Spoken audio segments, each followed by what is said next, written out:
pouquinho mais longa que o normal, tá? Porque é uma aula um pouco grande mesmo. Mas e também é uma aula bem importante, né? O conteúdo é bem importante. Vou compartilhar aqui a tela. Deixa eu ver aqui se tem. Mostra, tá gravando. Opa.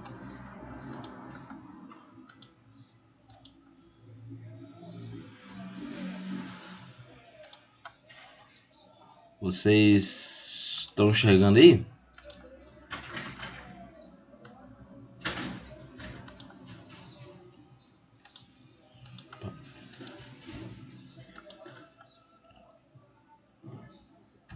Vocês estão enxergando aí, gente?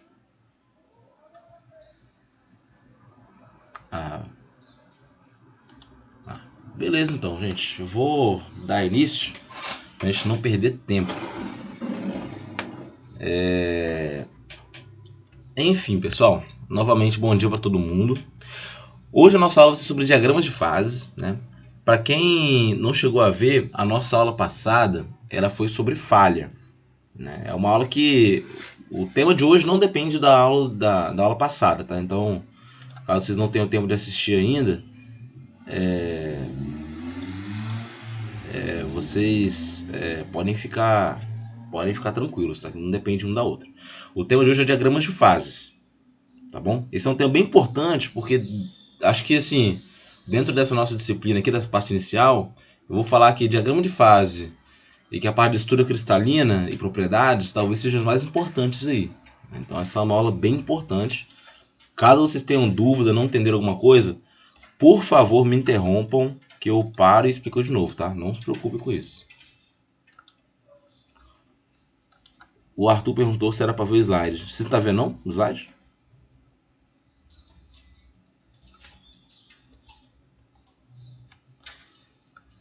Google. Acho que eu fiz. Tá. Deixa eu. É que eu fui na janela. Agora acho que foi. Isso. Agora apareceu?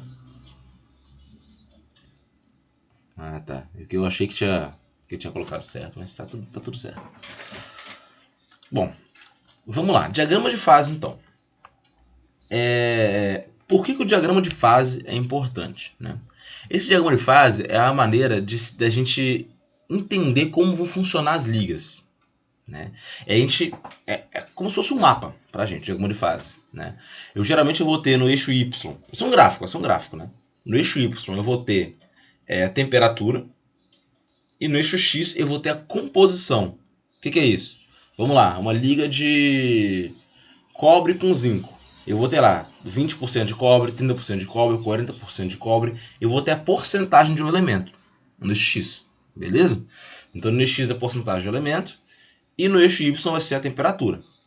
Então esse gráfico vai funcionar como um mapa, esse diagrama de fase, onde de acordo com a temperatura e a composição e a porcentagem, eu vou saber qual estrutura vai existir. Então, por exemplo, cobre e zinco. Com 20% de cobre a 500 graus Celsius, qual estrutura vai ter lá? Com 40% de cobre a 100 graus Celsius, qual estrutura vai ter lá? Então a ideia é que a gente consiga correlacionar a temperatura e a composição para determinar a estrutura. Beleza?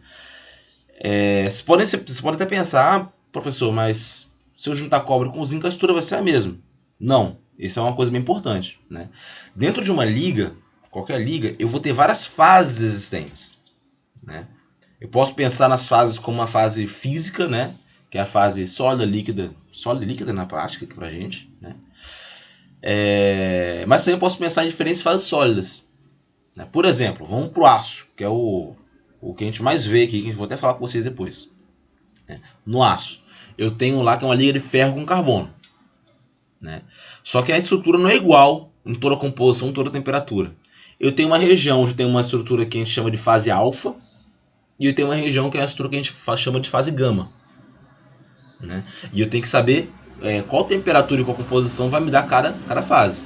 A fase alfa é uma fase CCC, né? E a fase gama é uma fase CFC. Então elas são estruturas cristalinas diferentes, né?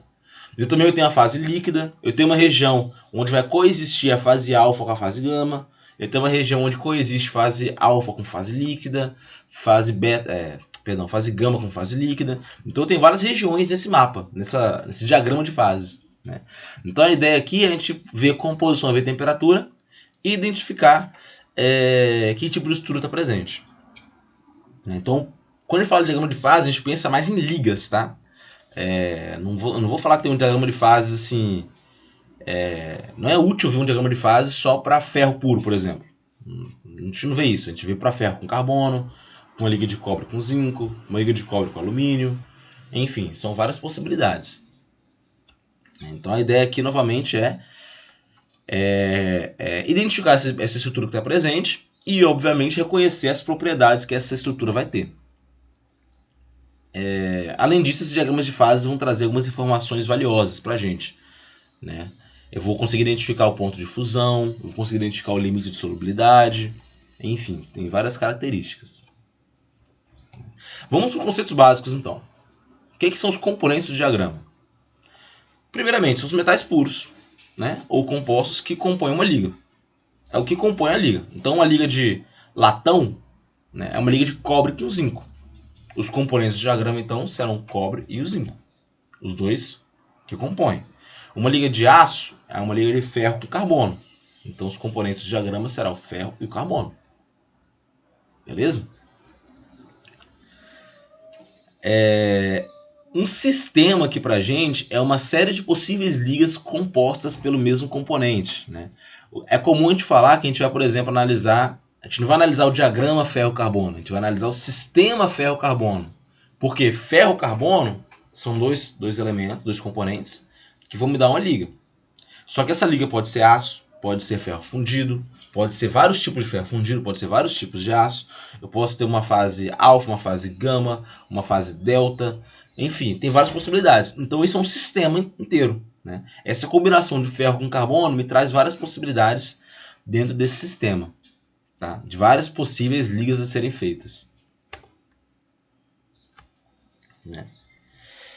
Limite de solubilidade. Vocês já viram o que é limite de solubilidade em química?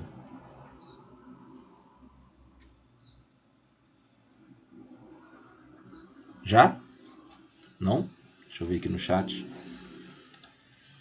Sim.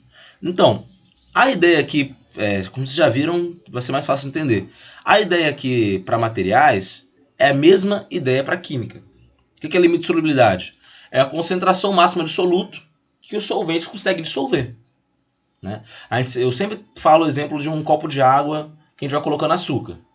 Vai colocando açúcar e a água vai dissolvendo o açúcar. Só que quando ultrapassa o limite de solubilidade, esse açúcar começa a ficar acumulado no fundo do copo. Porque a água que está lá presente, ela não consegue mais absorver esse açúcar. Dissolver, na verdade, né? Esse açúcar, né? Então, para ligas, esse limite de solubilidade também existe, né? Eu vou ter um soluto e um solvente. A grande diferença aqui é que tanto o soluto quanto o solvente vão ser sólidos. Então, é uma solução sólida. E eu vou ter uma quantidade máxima de soluto que o solvente consegue dissolver. A ideia é a mesma na química, tá bom? É a mesma, né? Então tem limite de solubilidade.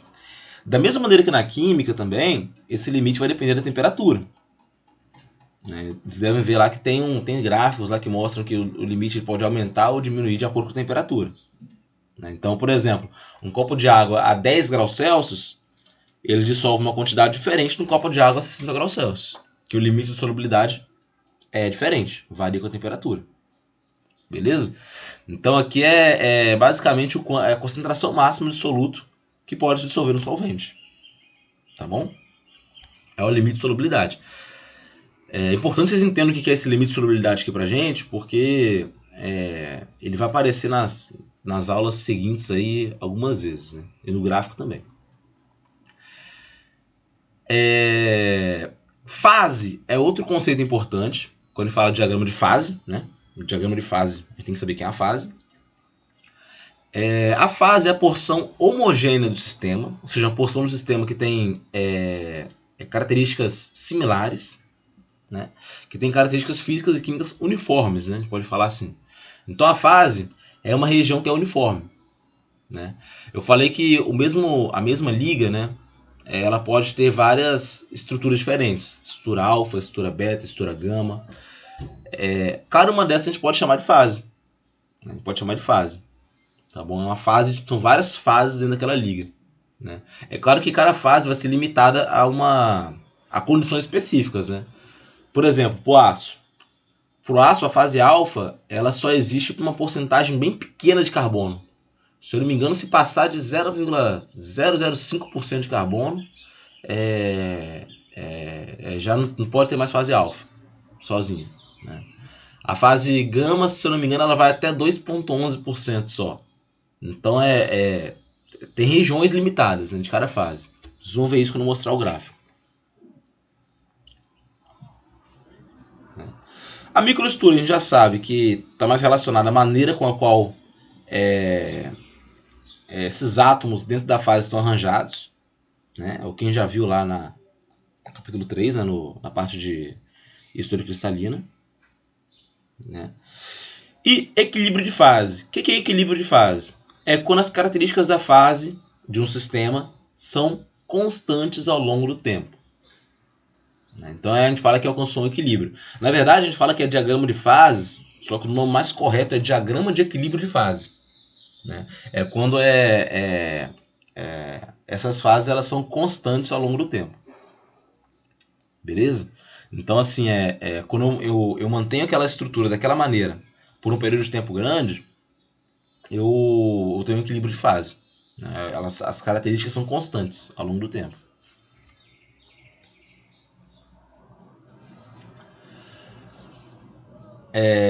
Outra característica, outras definições, né? Sistema estável e metaestável. Um sistema estável é aquele as características não mudam ao longo do tempo. É um sistema estável, ele vai se manter daquela maneira ao longo do tempo. Então, um sistema estável, acho que o próprio nome já diz, né? Tem certa estabilidade. O sistema metaestável é como se ele fosse, entre aspas, aí, parcialmente estável, né? Ele está chegando no equilíbrio, só que ele está chegando no equilíbrio muito devagar. Ele está indo muito devagar para o equilíbrio. Então ele só vai chegar no equilíbrio em tempos muito grandes. Então a gente fala que ele é quase estável. Ele está indo para o equilíbrio e não chegou lá ainda, né? O sistema metaestável é outra definição aí que a gente pode usar dentro dessa parte de diagrama de fase, né? Aqui nós temos um exemplo, né, de um famoso diagrama de fase, né, bem simples por sinal, né, que é o do cobre com níquel, né? Vocês podem ver aqui, ó, no eixo Y é a temperatura, né? Aqui na esquerda ela está em graus Celsius e na direita em Fahrenheit, né? E aqui no eixo X eu tenho a composição, que é a porcentagem de níquel. A porcentagem de níquel, que é uma liga de cobre com níquel. Estou até mostrando aqui embaixo. Aqui na esquerda é 0% de cobre, então é só níquel. E aqui na direita é 100% de níquel. Perdão, falei besteira. Aqui na esquerda é 0% de níquel, então é só cobre. E aqui na direita é 100% de níquel, então obviamente é só níquel, né? Aí aqui no gráfico, vocês podem ver que tem 3 regiões. Em cima tem a região líquida, onde essa liga vai ser líquida. Embaixo tem a região alfa, onde eu vou ter uma estrutura que é a estrutura alfa, né, para essa liga aqui, né, que é cobre e níquel. As estruturas, as fases aqui dentro dos diagramas de fase, a gente costuma denotar por letras gregas, tá? Então é alfa, beta, gama, sigma, enfim, a gente denota por letra grega, tá? E a região do meio aqui é uma região onde coexistem as duas fases. É onde eu tenho a fase alfa e a fase líquida ao mesmo tempo, né? Então perceba que eu tenho 3 regiões: líquido, alfa e alfa mais líquido no meio, né? Então, assim, se eu souber a composição e souber a temperatura, eu vou saber se eu tenho uma liga líquida, se eu estou em a liga que é uma mistura de alfa mais líquido, ou eu tenho uma liga que é só alfa, né? Só alfa, né? Lembrando que alfa, que nesse caso é uma liga, é uma estrutura sólida, né? A parte que separa a região alfa mais líquido do líquido é a linha líquidos, que a gente chama. E a linha que separa a região alfa mais líquido de alfa é a linha sólidos.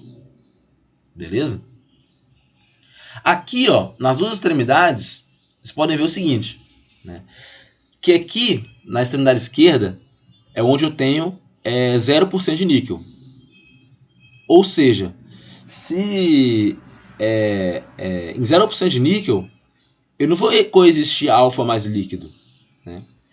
Eu vou partir da fase alfa e vou para a fase somente líquida. Ou seja, essa parte aqui dessa linha que toca aqui o eixo Y, eu posso falar que é o ponto de fusão do cobre, né? Que vai ter só cobre aqui, tem 0% de níquel, tem só cobre.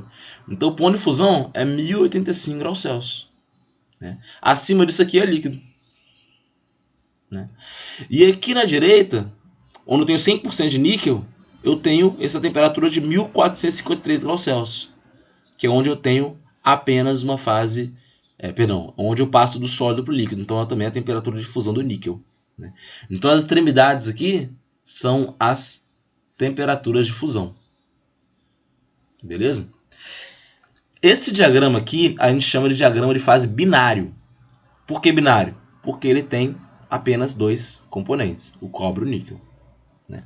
Para a gente aqui, a maioria dos diagramas que a gente vai ver vai ser binário, né? Vai ser cobre com níquel, vai ser cobre com zinco, vai ser cobre alumínio, vai ser, enfim, várias combinações possíveis aí, chumbo, estanho, ferro, carbono, enfim, serão diagramas binários. Só que também posso ter diagramas mais complexos, né? Para materiais cerâmicos, por exemplo, esses diagramas aqui, eles podem ter vários elementos presentes, né? Por exemplo. Então é isso aqui, gente. Então o diagrama de fase serve para identificar, basicamente, que tipo de estrutura vai estar presente de acordo com a temperatura e a composição, né? Se eu perguntar para vocês, a 1100 graus Celsius e com 60% de níquel, eu vou ter o quê? A estrutura alfa. Olha só, 1100, 60%, eu tenho estrutura alfa. 1500 graus Celsius e 60% de níquel, eu tenho líquido. Vai estar um material fundido, na verdade, né? Então é a maneira que a gente usa para identificar isso. Beleza? Até aqui, gente, alguma dúvida? Deixa eu ver, acho que a Luísa perguntou aqui.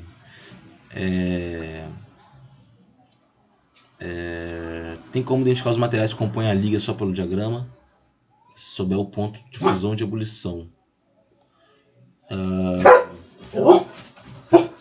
Pera aí, gente. O cachorro ficou doido aqui. Ixi, deixa ele latir pra lá. Eu não entendi sua pergunta, Luísa. Identificar os materiais que compõem a liga só pelo diagrama.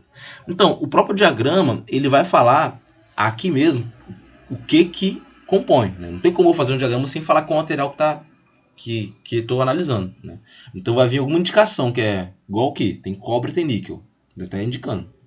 Tá? Se não falar nada, não tem como saber que material que é. Que eu estou analisando, né? Tem que falar se é alumínio com, sei lá, com cobre, se é magnésio com alumínio, enfim, tem que falar. Senão eu fico perdido. Tá bom? Assim, se eu souber só o ponto de fusão e eu tiver alguma tabela com os pontos de fusão, talvez eu possa ter identificar, mas no geral vem escrito, tá? Não me preocupo com isso não.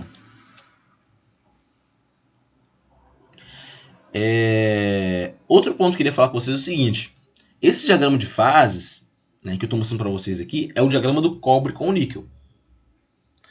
Cada combinação de elementos vai me dar um diagrama diferente, beleza?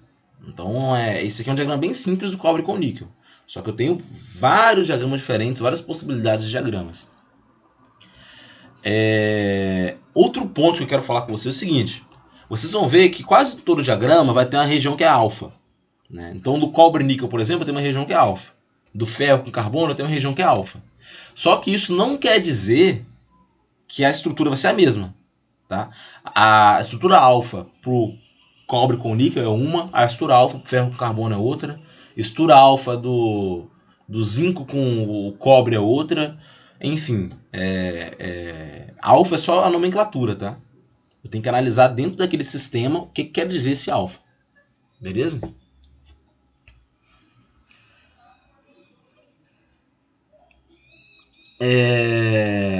Bom, o diagrama de fases também é útil para a gente identificar as transformações de fases, né? Ou seja, é quando eu passo de uma fase para outra.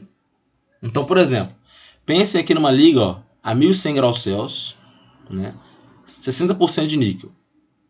Beleza, ela está aqui na região alfa. Se eu aquecer essa liga até 1600, lá em cima, o que vai acontecer? Ela vai ser a alfa.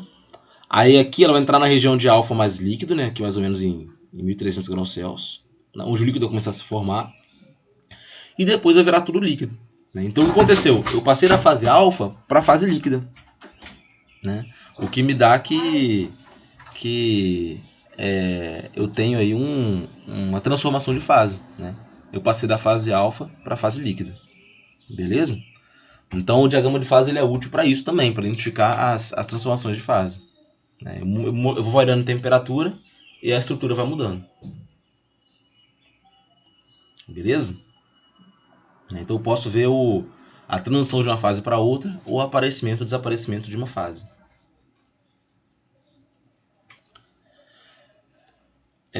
Posso prever a transformação que vai acontecer, né? O que vai acontecer se eu aumentar a temperatura, se eu diminuir a temperatura, que fase que eu estou, para onde eu vou. Eu consigo identificar isso aí no gráfico, né? E consigo identificar também a microestrutura resultante, né? Aqui nesse caso é bem simples, porque tem só a alfa como sólido, então é uma estrutura só. Só que na prática, nos diagramas mais complexos, tem uma alfa, tem um beta, tem um gama, tem um delta. Então tem várias estruturas diferentes. Aqui eu já expliquei, né? Tem região alfa líquida e bifásica, né? Que é a alfa mais líquida. Né?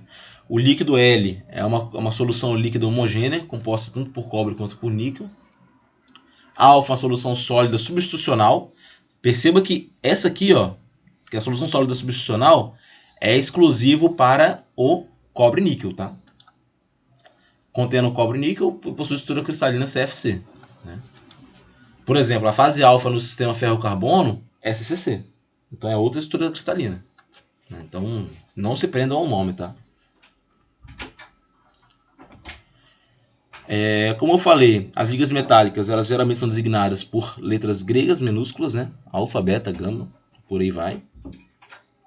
A curva que separa a fase líquida da fase alfa mais líquida é a linha líquidos.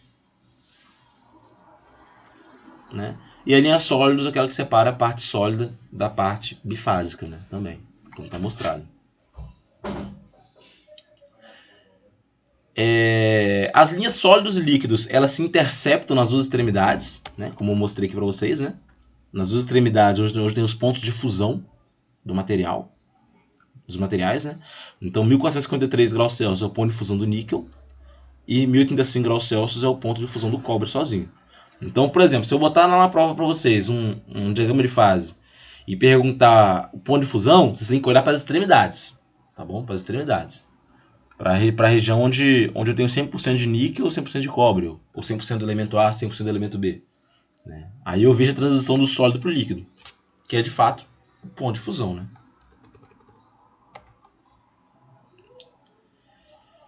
A temperatura de fusão, na verdade, do componente puro. Né? Então no diagrama de fase a gente vê as fases estão presentes, as composições das fases e as porcentagens ou frações da fase. Né? É possível, né, dentro desse diagrama de fase binário, a gente fazer o cálculo aí, né? É possível a gente fazer um cálculo, determinar a composição das fases. Né? O que acontece? Vamos lá. Eu falei para vocês que tem uma região ali bem no meio, que é a região de alfa mais líquido, certo? Região de alfa mais líquido, onde coexistem em equilíbrio a fase sólida e a fase líquida. É a região onde as duas existem em equilíbrio. Eu consigo calcular, dentro dessa região, qual é a porcentagem da fase sólida e qual a porcentagem da fase líquida. Né? Para isso, eu tenho que fazer um cálculo baseado no que a gente chama de regra da alavanca. Né? Isso que pode parecer complicado, gente, mas na prática é bem simples. Tá? O que a gente vai fazer? Vamos supor que eu quero saber a composição, né, a porcentagem de líquido e de sólido do ponto B, como está mostrado aqui. Né? O primeiro passo que eu vou fazer é traçar uma isoterma. Isoterma, como o próprio nome já diz, é temperatura constante. Então você traça uma reta aqui, horizontal, temperatura constante, que vai passar por B e vai bater nos dois pontos que limitam a região, né? Na linha líquidos e na linha sólidos. Beleza? O primeiro passo é esse. Traçar essa linha reta horizontal. Que não tem mistério, né? Traçar uma linha horizontal. Beleza. Aí aqui a gente vai identificar 3 valores de composição. Primeiramente, qual é a composição quando essa linha ela bate na linha sólidos? Qual é a composição quando essa linha bate na linha líquido? Na linha líquidos, né? Líquidos e sólidos. Que tem o Cl líquidos e o C alfa para os sólidos. E a composição C0, que é a composição na região B. Né? Beleza? Vai ter tudo aqui. Aqui vai ser, sei lá, 32% de níquel, 35% e 43%, por exemplo. Falando assim aleatoriamente. Então a ideia primeiramente é criar a linha horizontal e identificar essas composições. Até aqui eu acho tudo bem. Como está mostrado aqui no gráfico, né, nesse desenho, é fácil identificar. Né? Só traço a linha aqui para a parte por eixo X e identifico as composições. Beleza. Como que eu vou saber a porcentagem de alfa e de líquido nesse ponto B? Vamos lá. Novamente, o procedimento é o seguinte. Eu construo a linha, que a gente chama de linha de amarração, né, para temperatura constante. Eu anoto as interseções com as fronteiras, né, com as linhas sólidas aqui, com as linhas líquidas aqui. Faço essas linhas perpendiculares tracejadas aqui, né, para identificar as composições, como tem mostrado. Né? E aí eu aplico a fórmula. Né? Perceba aqui, ó, que C0 menos Cl vai ser igual a R. Né? Tá mostrado aqui no gráfico. C0 menos Cl vai ser igual a R. Essa distância aqui. C alfa menos C0 vai ser igual a S. Certo? Se eu tiver o R e o S, eu calculo. Né? A porcentagem de líquido vai ser o S dividido pelo R mais S. A porcentagem do sólido vai ser R dividido por R mais S. Né? De acordo com o que está mostrado aqui no gráfico. Aqui no diagrama. Né? Se eu quiser fazer o cálculo usando as composições, eu posso usar simplesmente essas equações aqui. Né? Onde o C alfa, onde a porcentagem de líquido vai ser C alfa menos C0 dividido por C alfa menos CL.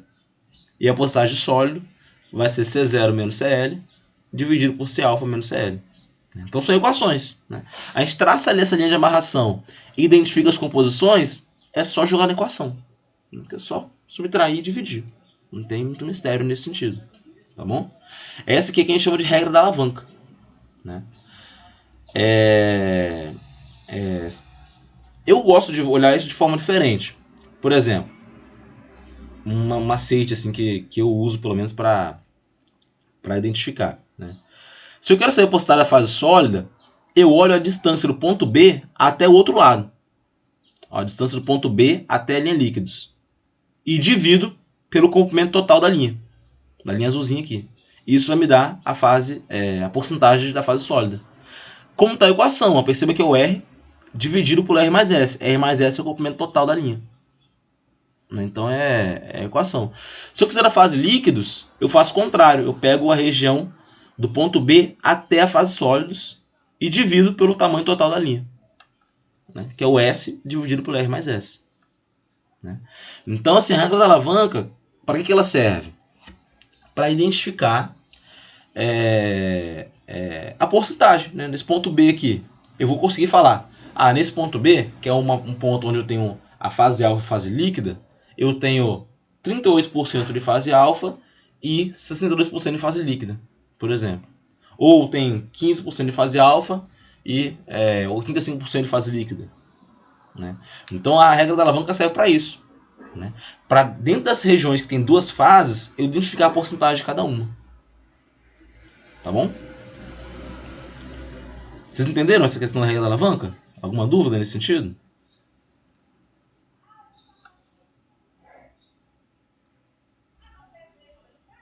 Não?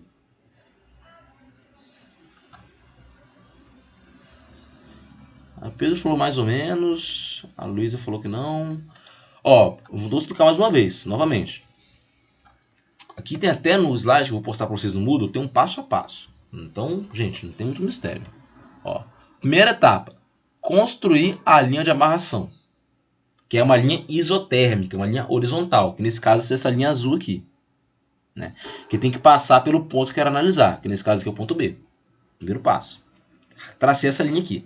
Essa linha tem que bater nas duas fronteiras de fase, né? Que é as duas partes vermelhas aqui, as duas linhas vermelhas. Depois que eu fiz isso, eu anoto as interseções, né? Então eu tenho que anotar a interseção aqui na linha vermelha de cima e na linha vermelha de baixo, na linha líquidos e na linha sólidos, né? Anotei as interseções. Depois disso, terceira etapa é eu fazer o tracejado aqui para saber a composição, tanto no ponto B, que é o ponto que eu estou analisando, quanto no ponto onde tem interseção com a linha líquidos, quanto no ponto onde tem interseção com a linha sólidos. Então eu tenho 3 valores de composição, né? Eu identificando esses 3 valores aqui, basta eu chegar e aplicar nessas equações. Que eu vou saber, esse WL é a porcentagem de líquido e o W alfa é a porcentagem de sólido. Então, assim, basicamente desenhar a linha, identificar as composições, aplico na fórmula, né? Então, assim, é bem tranquilo. Tá bom, gente? Regra da alavanca. Em prova, assim, como a gente está nessa modalidade à distância, eu não costumo cobrar muita conta, né? Mas eu gosto de cobrar pelo menos equação, assim. Vocês entenderam do que se trata. Beleza? Como é que aplica a equação e tal, né? Ou interpretar a equação. Então, assim, a questão da regra da alavanca é só jogar na equação, tá? Não tem mistério.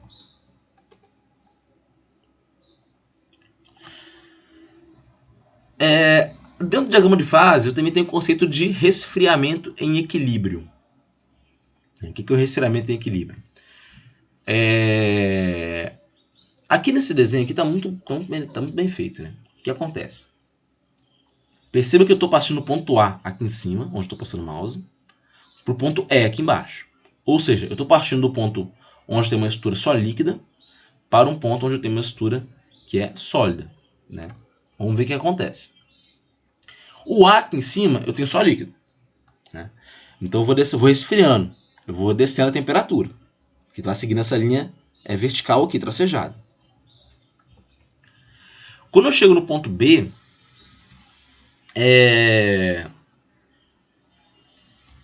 eu começo a formar a fase alfa, né? Ou seja, eu entrei na região que é bifásica, que tem 2 fases. Então, ó, perceba que em B, olha só o desenho como é que tá. Era líquido e começa a aparecer pequenas partículas de alfa. Beleza? Pequenas partículas de alfa. E aí eu vou continuando descendo a temperatura. Chego no ponto C, aqui ó, as partículas de alfa estão crescendo. Elas estão crescendo. No ponto D, aqui, né, as partículas de alfa já tomaram quase tudo do líquido, né? Perceba que B, C e D ainda estão na região de bifásico, né? Depois do D, continuando resfriando, eu chego no ponto E. No ponto E eu tenho só alfa.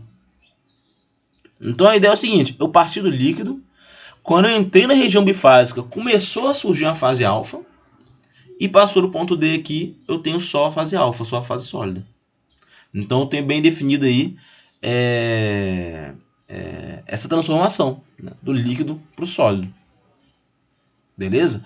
Aí aqui, assim, se eu quiser saber a porcentagem de cada fase, eu traçar essas retas azuis aqui e usar a regra da alavanca, né? Vocês vão ver como é que se calcula. Já mostrei como é que se calcula, né?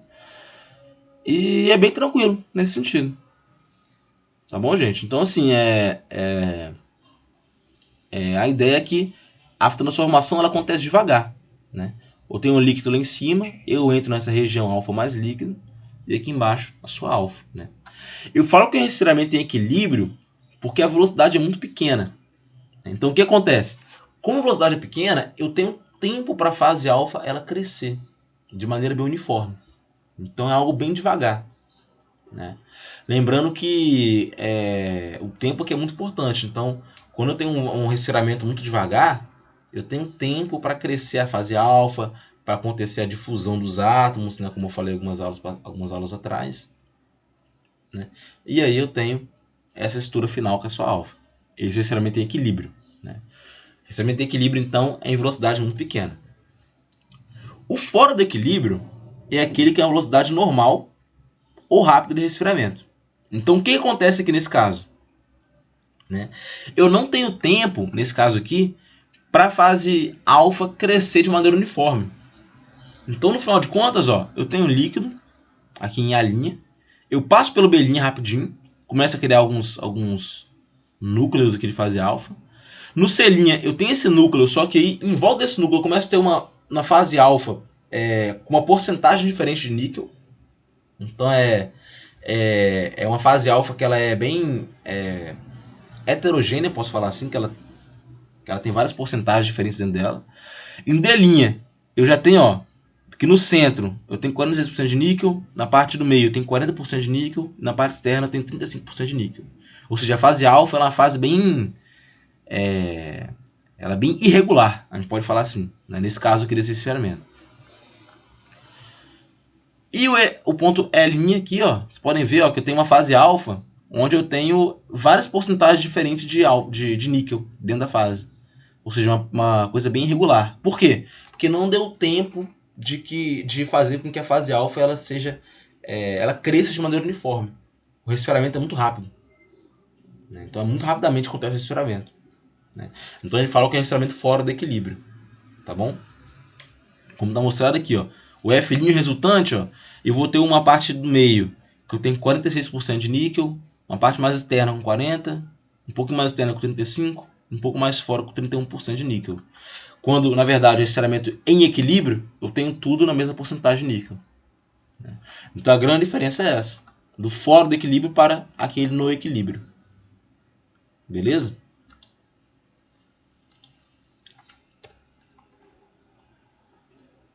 Né? Aí aqui, gente, tem outro gráfico importante, que mostra como que a propriedade mecânica, que a gente já falou várias vezes aqui no curso, né, varia com composição. Né? Isso vai ser diferença de liga para liga, né, obviamente. Mas observem aqui, né, esse gráfico da esquerda aqui é o LRT, o limite de resistência à tração. Né? Perceba que quando eu vou aumentando a porcentagem de níquel, ele vai aumentando até atingir um valor máximo aqui, mais ou menos 60% de níquel, e depois ele cai. Por outro lado aqui, ó, esse outro gráfico de azul aqui, que é o alongamento, que é um parâmetro que a gente usa para avaliar a dutilidade, né? Mostra que a dutilidade ela cai quando aumenta a porcentagem de níquel até um valor mínimo, depois cresce. Né? Lembrando sempre que a resistência mecânica, quando ela aumenta, a dutilidade cai. Por isso que esses gráficos aí, eles são opostos, né? Um vai subindo, um tem o máximo, outro tem o mínimo. Então, quando a resistência mecânica aumenta, a dutilidade cai. Né? E quando a dutilidade aumenta, a resistência mecânica cai. Então, é o contrário para os dois. Esse aqui é só por exemplo do níquel com cobre, tá? Aqui, gente, eu tenho um diagrama do cobre com prata. Né? Vocês podem ver que é um diagrama um pouquinho mais complicado. Né? Eu tenho uma fase alfa, eu tenho uma fase líquida e tenho uma fase beta também. Né? Então vocês podem ver aí que cada região está bem especificada, né? Em questão de temperatura, em questão de tudo aí. Né? Tem região alfa mais beta, tem região alfa mais líquido, região beta mais líquido. Tudo isso está bem explicado aí. Né? Cada região está bem definida. Esse daqui é um gráfico, é um diagrama um pouquinho mais real, né, do que a gente vê para o aço, por exemplo. Né? Aqui a gente pode identificar o limite de solubilidade. Né? Então o que é o limite de solubilidade? É a composição aqui máxima onde onde a fase existe sozinha. A fase alfa existe sozinha, por exemplo. Então aqui, ó, essa linha CBA aqui é a linha que a gente fala que passa o limite de solubilidade. Porque, por exemplo, em 800 graus Celsius, a solubilidade de alfa vai até mais ou menos aí uns 10% de prata, mais ou menos 10%. Né? Em temperaturas menores, a solubilidade é menor. Né? Então essa linha CBA ela é indicativo da solubilidade de alfa. Né?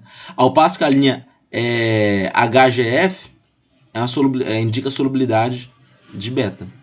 HGF. A solubilidade de beta, sozinho. Né? O limite de solubilidade que a gente comentou antes. Né? O valor máximo para alfa vai ser o ponto B. Né? Vai ser o ponto B. Né? Ou seja, vai ser mais ou menos aqui em 8% aí de prata. Vai ser o valor máximo aí de solubilidade de alfa. Ou seja, acima disso, de composição de prata, né? Eu não vou ter mais alfa sozinho. Eu vou ter alfa com beta ou alfa com líquido. Né? A solubilidade máxima aqui de alfa puro é em 8%, como está mostrado aqui. Ao passo que da fase beta, a solubilidade máxima ela vai estar em... máxima assim, né? Máxima de cobre, na verdade, né? Vai estar em 91,2% de prata. Né? Ou seja, o cobre vai ser o que falta para chegar em 100, né? Então vai ser aí 8,8%. Né, por cento aqui, que é esse quininho aqui da curva HGF. A gente chama de CB e esse HG aqui de linhas solvos, né, que são linhas de solubilidade, tá? Como está mostrado aqui. CB e HG. Tá? O BA é linhas sólidos e o GF também é linhas sólidos. Aí a líquidos está ali, ó, que é a linha que separa a região líquida de líquida, né? Então aqui é o AE e o EF, é linha líquida, líquidos. Né? E está bem mostrado aí. Beleza? O que é importante falar? Líquido tem só um aqui. Agora, alfa e beta são dois tipos de estrutura sólida. Né? Uma tem uma estrutura tal, outra tem uma estrutura tal. Aqui, para essa liga específica, não sei, tem que investigar a liga. Mas tem a parte alfa, fase beta. Né? A composição de cada parte bifásica eu posso identificar através da regra da alavanca, como mostrei para vocês. Né? Isso é fácil de identificar. Aqui, dentro desse gráfico aqui, eu tenho esse ponto E. Você pode não estar vendo. É um ponto onde a fase líquida, se eu resfriar em cima desse ponto, em cima dessa composição aqui, ela vai se tornar dois sólidos, que é alfa mais beta. Ou se eu aquecer, esse alfa mais beta vira líquido sozinho. Então, esse ponto aqui, que é um ponto onde eu tenho a fronteira entre líquido e alfa mais beta, é o ponto que a gente chama de ponto eutético. Tá bom? Eutético vem de fusão. Né? A palavra, acho que vem do grego, não lembro, enfim. Vem de fusão. Que é um ponto onde eu tenho uma composição, uma temperatura específica, onde um líquido vira dois sólidos. E dois sólidos viram líquido. Né? Seguindo essa equação que está mostrada aqui na direita. Ó. O líquido vira alfa mais beta, ou alfa mais beta vira um líquido. Né? No caso, eu teria que fazer um resfriamento, ó, vou até desenhar aqui, ó, nessa direção aqui. Ó, partindo daqui para baixo, nessa vertical aqui. Porque aí eu estou partindo do líquido direto para dois sólidos. Se eu fizesse aqui na esquerda, eu teria que passar para uma região bifásica antes. Se eu fizesse aqui na direita, eu teria que passar para uma região bifásica antes. Como eu faço bem aqui no meio, eu não preciso passar para essa região bifásica. Então acontece direto. A gente fala que essa temperatura e essa composição onde isso acontece é a temperatura e a composição eutética. Né? Onde na fase líquida elas se transformam instantaneamente em duas fases sólidas. Tá bom? Essa reação que está aqui de vermelho a gente chama que é reação eutética também. Então, onde vocês verem a expressão eutética, é isso aqui. Ó. Um líquido se transformando em dois sólidos. Tá bem? Ou vice-versa, né? Obviamente. Então, aqui eu tenho, ó, aqui no ponto E, a temperatura, que vai ser aqui mais ou menos um pouquinho menos de 800, né? Uns 700, tá até escrito aqui, né? 779 graus Celsius. para essa liga, tá, especificamente. E a composição aqui de 71,9% de prata.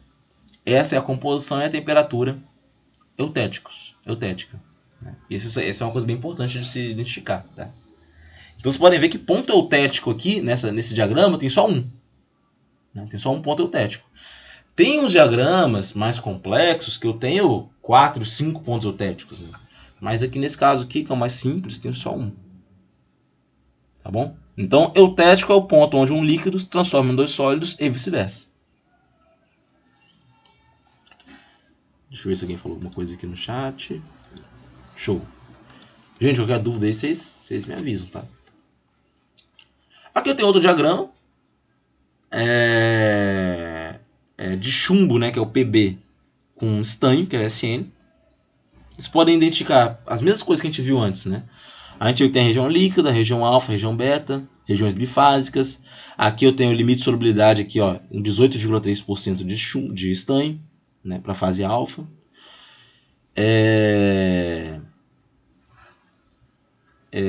Eu vejo aqui, ó, no chumbo, né, que é a região onde eu passo do sólido para o líquido, a 327 graus Celsius. Né, então é o ponto de fusão do chumbo. E o ponto de fusão do estanho está a 232 graus Celsius. Como está mostrado aqui. Eu tenho um ponto eutético, como mostrado aqui no meio, né? Que novamente, vou riscar aqui de novo. Ponto eutético, né? Que está aqui em 183 graus Celsius e 61,9% de estanho, né? Onde um líquido se transforma em dois sólidos. Então vocês podem ver que essa característica de eutético, de limite de solubilidade, de ponto de fusão, isso a gente vai ver para vários diagramas diferentes. Tá? E esses daqui sempre destacando. São diagramas mais simples. E novamente, a fase alfa desse diagrama aqui é diferente da fase alfa desse daqui. Que é diferente da fase alfa de outros diagramas. Beleza?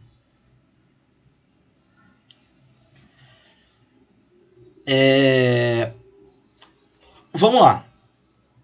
O que acontece? Vamos falar um pouco mais sobre o ponto eutético. Por que ele é tão importante assim? Né? O ponto eutético, como eu falei, é um ponto onde o líquido se transforma em dois sólidos. Né? Só que ele não é só isso. Né? A forma com a qual os dois sólidos são formados, né, são construídos, aí, surge, é característico, é especial. Então a gente pode falar o seguinte, que no ponto eutético, independente do diagrama que for, se for chumbo com estanho, se for cobre com alumínio, enfim, no ponto eutético, o líquido se transforma em dois sólidos. E esses dois sólidos, eles vão se posicionar em formas de camadas alternadas, né? Como está mostrado aqui nesse desenho aqui da direita. Né? Onde eu tenho uma camada de azul, uma camada um pouco mais amarelada aqui, né? Marrom, não sei. Né? Camadas alternadas. Né? Uma camada é alfa, a outra é beta. Então, o alfa e o beta, eles não se posicionam misturados assim. Eles se posicionam em camadas alternadas. Quando passam pelo ponto eutético. Tá bom? Então, no ponto eutético, eu tenho camadas alternadas. Beleza?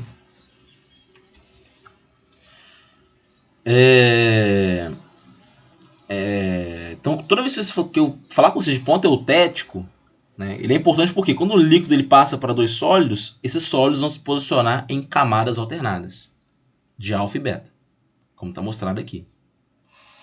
Tá bom? Aqui na esquerda eu tenho uma representação de um resfriamento, passando por várias fases. Né? Perceba aqui na esquerda, ó, aqui em Dzinho, eu tinha só líquido.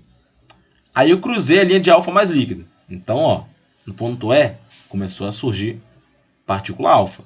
Pensando aqui que esse aqui é um resfriamento no equilíbrio, tá, gente? Estou na parte alfa mais líquido, né? Aí descendo mais um pouco, cheguei na região que é só alfa. Alfa formou todinho. Né? E depois do alfa, eu passei para a região alfa mais beta, onde o beta começa a ficar espalhado dentro de alfa. Né? Vocês podem perceber que a estrutura final resultante desse resfriamento aqui vai ser bem diferente daquela resultante do resfriamento eutético. Porque no eutético eu tenho camadas alternadas. Aqui não.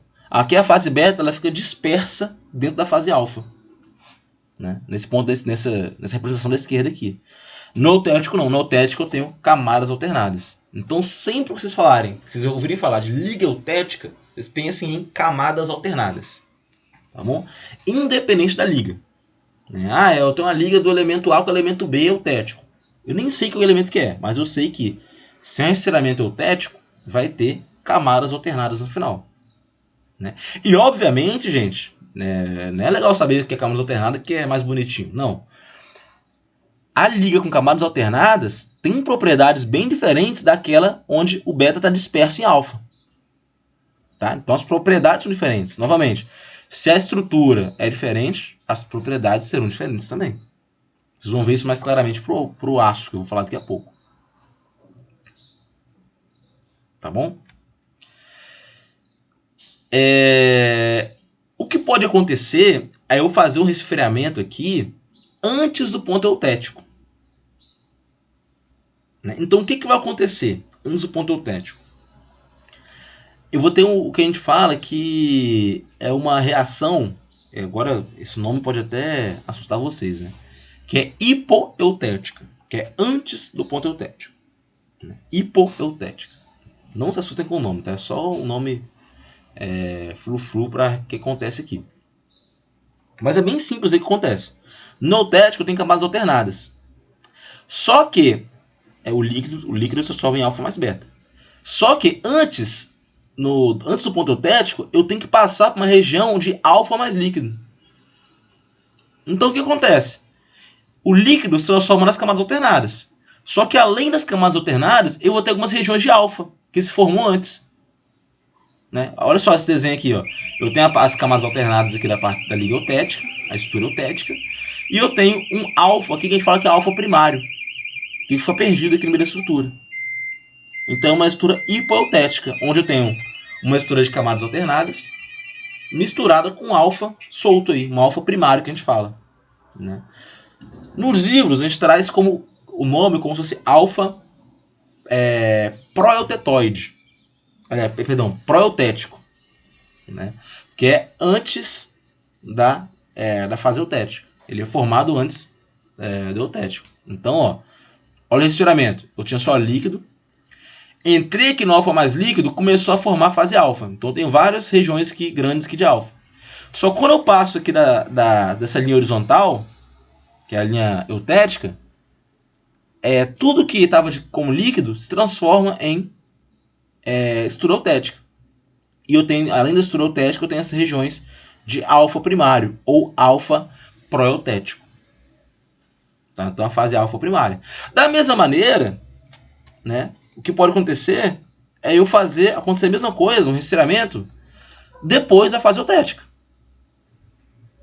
Aqui. Né? A estrutura vai ser bem parecida, só que em vez de alfa, eu estou entrando na fase beta. Eu entro na fase beta mais L. Então vai ser um beta proeutético. O beta primário aqui, em vez do alfa. Né? A diferença vai ser essa. Aqui, quando a transformação, né, ela acontece em composições maiores que a eutética, a gente chama de hipereutética. Né? Então, depois é hipereutética e antes é hipoeutética. Tá bom? Então, assim, é só acompanhar o que acontece. Né? Eu tenho líquido, o líquido virou alfa mais líquido. Depois aconteceu a reação aqui eutética. Né? Ou seja, eu vou ter uma parte alfa que foi criada antes e vou ter a parte eutética também, como está mostrado aqui na estrutura. Eu tenho a parte de camadas alternadas, mas também tem a parte de alfa primário. E se fosse aqui na direita, seria o beta primário. Não ia mudar muita coisa. Beleza? Só forma uma composição totalmente eutética quando eu passo exatamente aqui no meio. Ó. Exatamente aqui no meio. No ponto eutético. Aí a estrutura vai ser completamente eutética. Fora isso aqui, ó, ela vai ter um pouco de alfa primário e aqui vai ter um pouco de beta primário. Que vai se formar antes, né? Aqui que realmente ela via completamente eutética.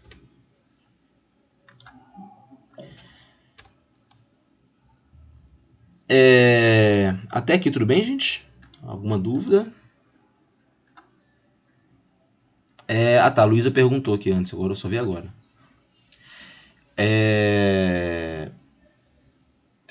Mesmo com estruturas cristalinas diferentes, alfa e beta não conseguem se manter unidos. Sim, eles se mantêm unidos. Né? Eles formam na verdade, eles não formam uma estrutura cristalina só, como eu falei. Alfa e beta, olha só. Aqui, por exemplo, aqui eles estão em camadas alternadas.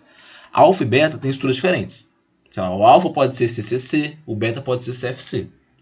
Mas nessa composição que eles estão unidos. Eles estão bem unidos, né? Até porque a alfa e beta, tá? Apesar de ter estrutura diferente, a gente está olhando aqui nesse caso aqui, para o sistema de chumbo com estanho. Então, eles ainda vão ser chumbo com estanho. Só que no alfa o chumbo com estanho está organizado de uma maneira e no beta o chumbo com estanho está organizado de outra maneira. Então são os mesmos elementos, só que a organização é diferente. Tá bom? Aqui eles não estão unidos, mesmo assim, tá? Não tem problema.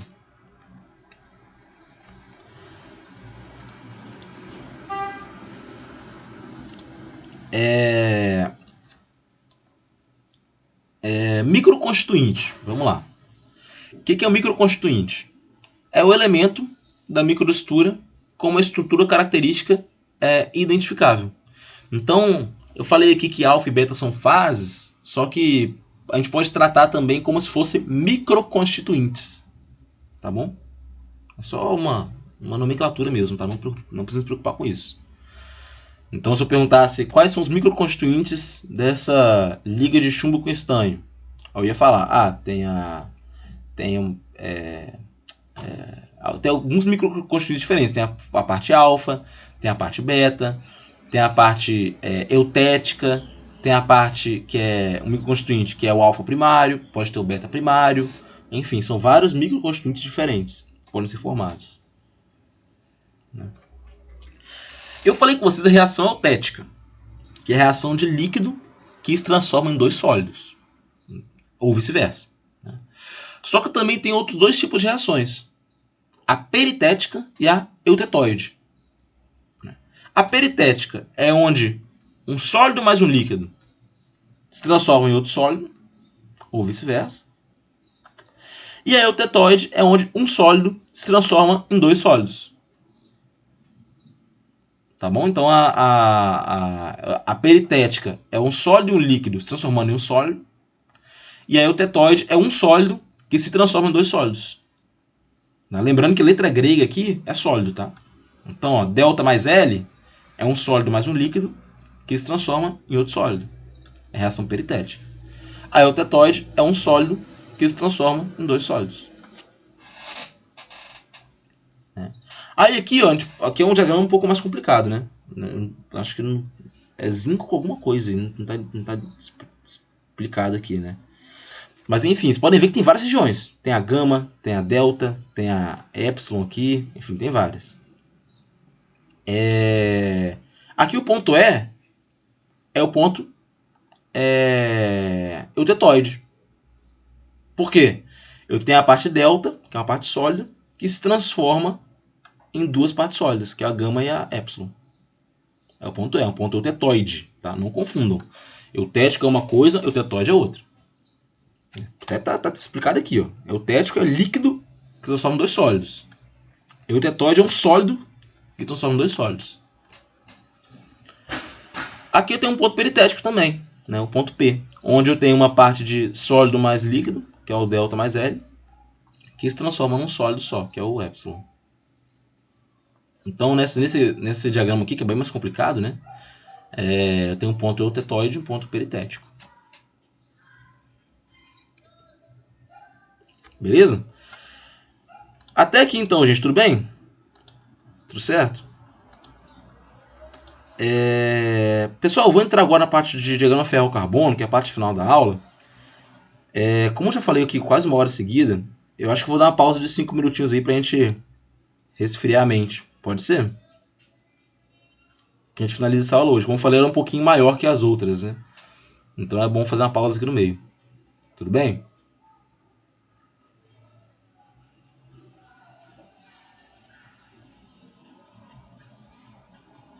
Ok.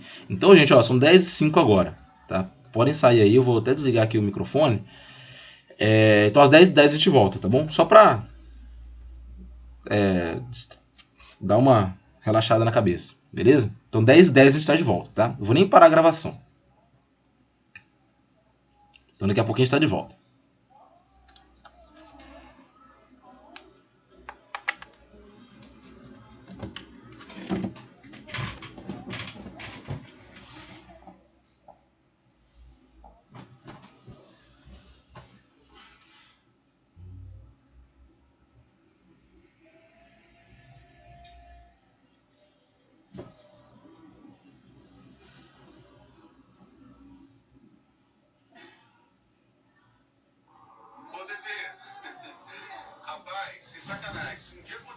aí, vocês podem escrever aí, me escreve.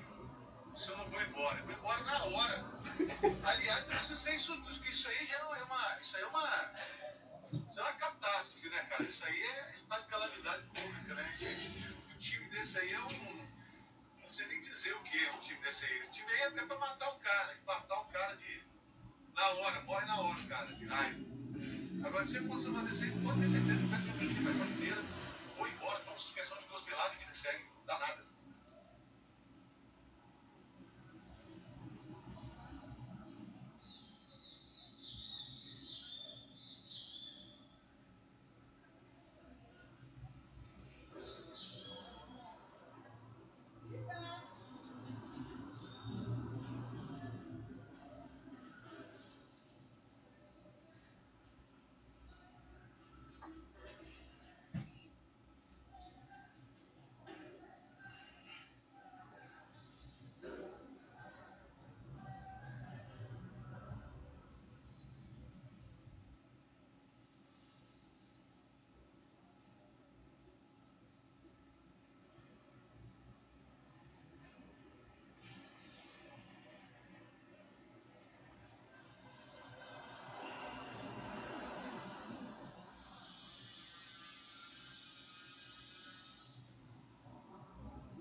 E aí, pessoal, vamos retomar então? Vocês estão por aí? Já voltaram?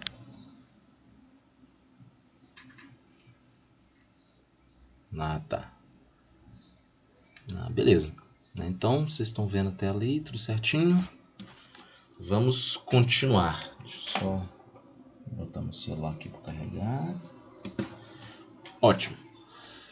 Bom, gente, tudo que a gente viu aí de diagrama de fase, na verdade, a gente não usa quase nada disso, né? Na verdade, a gente não costuma usar diagrama de fase para avaliar liga de cobre com níquel, liga de cobre com alumínio, liga de chumbo com estanho. É muito raro a gente usar isso, né? Talvez, se vocês quiserem fazer engenharia, né, logo depois, vocês podem ver uma coisa ou outra, mas o grande foco pra gente é isso que vocês estão vendo aí, que é o sistema ferro-carbono, né? Que é o sistema que vai me dar o aço, né? Que eu posso dizer tranquilamente que é o material que vocês mais vão ver nesse curso, né? É o material mais importante assim para questão de uso dentro da indústria. Aqui no estado, aqui no Espírito Santo, a gente sabe que tem a Vale, tem a Arcelor que trabalham diretamente com isso, né? Com a produção de aço, produção e exportação. Então, assim, o foco grande em questões de materiais é o aço.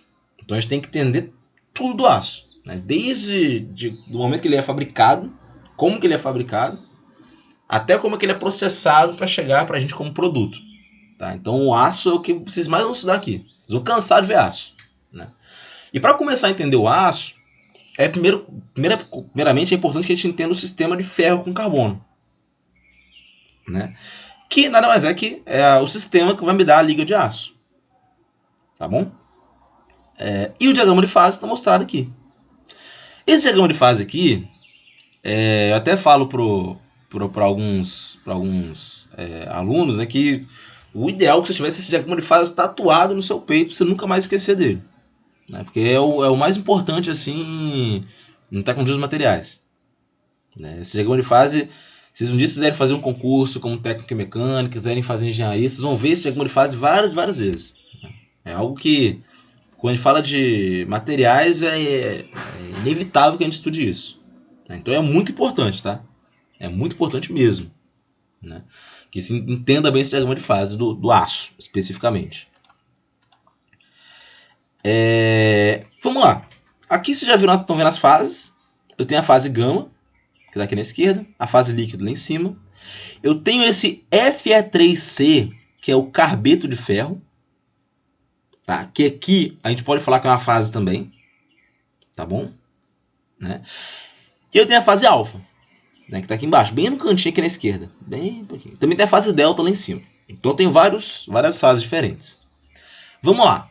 A fase alfa, que está bem aqui na esquerda, bem no cantinho aqui, é o que a gente chama de ferrita, que é uma estrutura cristalina CCC, cúbica de corpo centrado.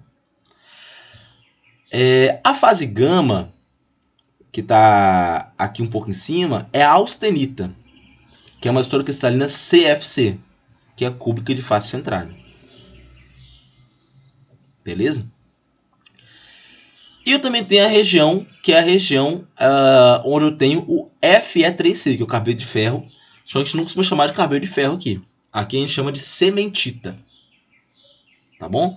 Então, ó, perceba. Eu tenho a região onde eu tenho ferrita, eu tenho alfa, que é ferrita, gama, que é austenita, e o Fe3C, que é a cementita. Tá? Então esses nomes aí vocês vão ver várias vezes aqui, daqui em diante no curso. Tá? Ferrita, austenita e cementita. São 3 microconstituintes aí do sistema ferro-carbono. Tá bom? Então é ferrita, austenita e cementita. Aqui em cima tem a fase delta também. A gente fala que é ferrita delta, a gente costuma falar, tá? Mas essa fase delta, ela só existe em equilíbrio em temperatura muito alta, como está aqui no gráfico, né? Acima de 1394 graus Celsius, né? Então na prática ela não, a gente não nem costuma estudar muito ela, tá? A gente meio que ignora ela aqui, deixa ela lá em cima. O que a gente vê muito é a ferrita, que é a alfa, a austenita, que é a gama, e obviamente a cementita, que é o Fe3C. Beleza? Vocês podem ver que esse diagrama aqui, ele começa em 0% de carbono e vai até 6,7% de carbono. né? Por que isso acontece? Quando eu tenho 6,7% de carbono, eu chego numa parte, numa região do gráfico, onde eu tenho só sementita. E a sementita, que é o Fa3C, ela é muito frágil. Muito, muito, muito frágil. Então, na prática, no sistema ferro-carbono, eu não vou ter produto assim de aço, de ferro fundido, enfim, com composição de carbono maior que essa. 6,7%. Então, assim, esse é o limite. Né? Eu nunca vou pegar um aço ou um ferro fundido que tem 7% de carbono. Não dá, porque ele vai ser muito frágil. Então, é um limite pra gente aqui. Tá? 6,7% de carbono. Tá bom? Tanto que em alguns diagramas de ferro-carbono, ele não vem aqui botando a porcentagem de carbono. Ele mostra a porcentagem de sementita. Né? Então, seria o mesmo gráfico que está aqui. Só que em vez de 0 até 6,7, ia de 0 até 100. Que aqui seria 100% de sementita. Né? Então seria um diagrama que a gente chama de ferro, carbeto de ferro, né? Mas na prática o diagrama é esse daqui. Beleza? A composição de carbono está mostrada aqui no eixo horizontal e no eixo vertical a temperatura. Aqui, eu falei que esse sistema ferro-carbono é o sistema do aço, né? Só que na prática o aço ele vai mais ou menos aqui, assim, de maneira exagerada, até esse 2,14 aqui por cento. Tá? Mais que isso, eu não tenho aço com porcentagem maior que essa de carbono. Tá bom? Essa aqui é uma porcentagem boa para carbono aí, né? Para aço. Né? Acima disso aqui, a gente tem uma liga que a gente chama de ferro fundido. Né? Por que é ferro fundido? Vamos lá. Vocês podem ver que esse 2,14 aqui, se parar para olhar, é a solubilidade máxima da fase gama, da fase austenita. Né? A austenita ela é muito dúctil. Então é fácil a gente dar forma para ela. A gente pode deformar e colocar uma chapa no formato de um tubo, pode colocar uma chapa no formato de um... Enfim, no formato que a gente quiser. Porque ela é muito dúctil, posso deformar plasticamente. Né? A austenita, no caso. Né? Só que acima de 2,14%, a austenita ela já não é mais solúvel. Né? Está no limite de solubilidade dela aqui. E aqui, então, o que a gente chama de ferro fundido, acima de 2,14%, na verdade é um material que ele vai ser muito frágil em tração, quando tracionado. Né? Porque ele não vai ter a fase, não vai passar pelo campo da austenita aqui. Né? Então vai ser algo vai ser mais frágil. E como ele é frágil, para eu dar forma para ele, eu não posso deformar. Eu tenho que dar forma de outras maneiras. Qual é a outra maneira que eu posso dar forma para ele? Eu derretendo o material, fundindo, e colocando no recipiente, no molde, com o formato que eu quero. Por isso que a gente chama de ferro fundido. Ele só consigo dar forma para ele se ele tiver fundido. Tá bom? Então acima de 2,14 aqui é ferro fundido. Antes disso aqui, a gente fala que é aço, tá? Alguns outros livros podem trazer uma definição um pouco diferente. Pode falar que até 1,5% é aço, acima disso é ferro fundido. Mas enfim, a ideia é que, mais ou menos aqui, para ser aço tem que passar pelo campo da austenita, que é o campo da região gama. Outro ponto importante de falar é que esses valores aqui, né, eles podem variar um pouquinho aí de diagrama de fase para diagrama de fase. Vocês colocaram no Google lá diagrama de fase, vocês vão ver 30 diagramas de fase para ferro carbono.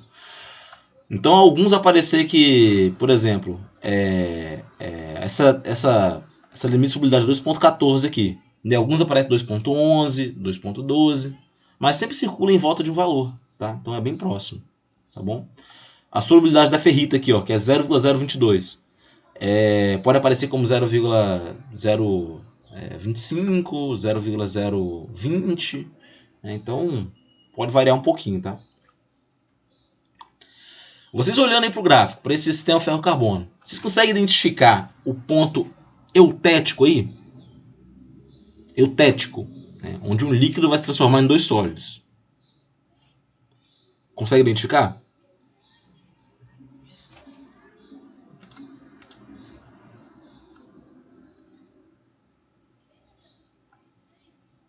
Ninguém? Pô, nem o Gustavo respondeu. O Gustavo sempre responde as perguntas. Triste, hein, Gustavo? O eutético, ó, lembrando, o eutético é o ponto onde um líquido sozinho, vai se transformar em dois sólidos. O Pedro falou em 2.14. O 2.14 é o ponto de solubilidade máxima da austenita. Né? Vamos lá, para acelerar um pouquinho a aula. O ponto eutético, ó, onde um líquido se transforma em dois sólidos, é esse daqui. Ó. Opa. Aqui, ó. Eutético. Eu tenho um líquido que se transforma em dois sólidos, no gama mais a cementita. Então é em 4,3% aqui de carbono. E na temperatura de 1147 graus Celsius. Eu também tenho aqui um ponto eutetoide. Lembrando que eutetoide é onde um sólido se transforma em dois sólidos. Vocês estão vendo isso aqui no gráfico?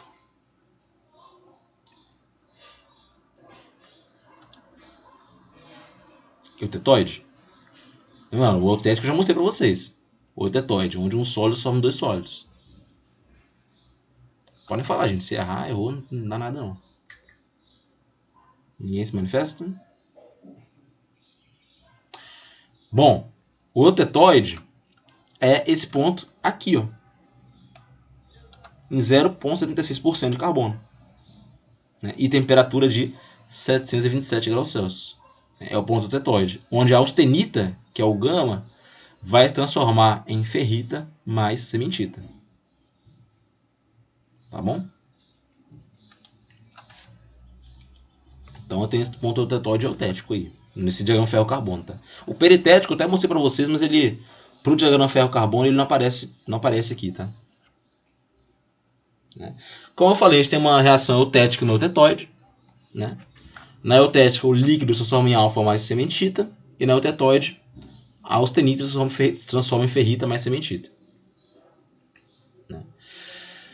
Pro aço, né, pro ferro-carbono, na reação eutetoide, que é essa reação aqui, ó, lembrando, essa daqui de baixo, né, em 0,76 e 727 graus Celsius, né, é horizontal, é vertical aqui, tá? Para essa reação eutetoide, o resultado vai ser uma estrutura em camadas, né? Uma estrutura que a gente chama de estrutura perlítica, ou estrutura de perlita. O que é a perlita? Né? Perlita vai ser a ferrita, que é o alfa, mais a cementita, em camadas alternadas. Tá bom? Essa é a perlita. Então, essa região aqui embaixo no gráfico, ó, de cementita com ferrita, na transformação eutetoide aqui, ela vai gerar uma que a gente chama de perlita. Tá? A perlita não é só ferrita com cementita. É a ferrita com cementita em camadas alternadas. Tá bom? Essa é a perlita. Tá? Porque é uma estrutura específica do aço. Né? Então vocês podem começar a decorar isso aí. Ó. Ferrita é o alfa, a austenita é o gama e a cementita é o Fe3C. Né? A perlita vai ser uma composição da ferrita alfa, que é alfa, né? Com a cementita, em camadas alternadas, como está mostrado aqui. É uma estrutura eutetoide. Aí aqui, como está mostrado, tem a liga eutetoide, né? Que na verdade é a ferrita, né? Com camadas, com lamelas aqui de cementita, pode falar assim, né? Ou seja, tinha austenita, passei das temperaturas aqui dessa composição, eu tenho essa estrutura aqui final, que é a ferrita com a cementita em camadas alternadas. É a estrutura eutetoide. Aqui, ó, na esquerda, tem essa representação aqui, que é uma simulação aí do que seria dentro de uma foto tirada com microscópio. Como é que seria? A parte branca seria a parte de ferrita, e a parte cheia de lamelas aqui seria a parte de cementita, né? Formando, no geral, a estrutura que é perlita. Isso aqui é a perlita. Opa.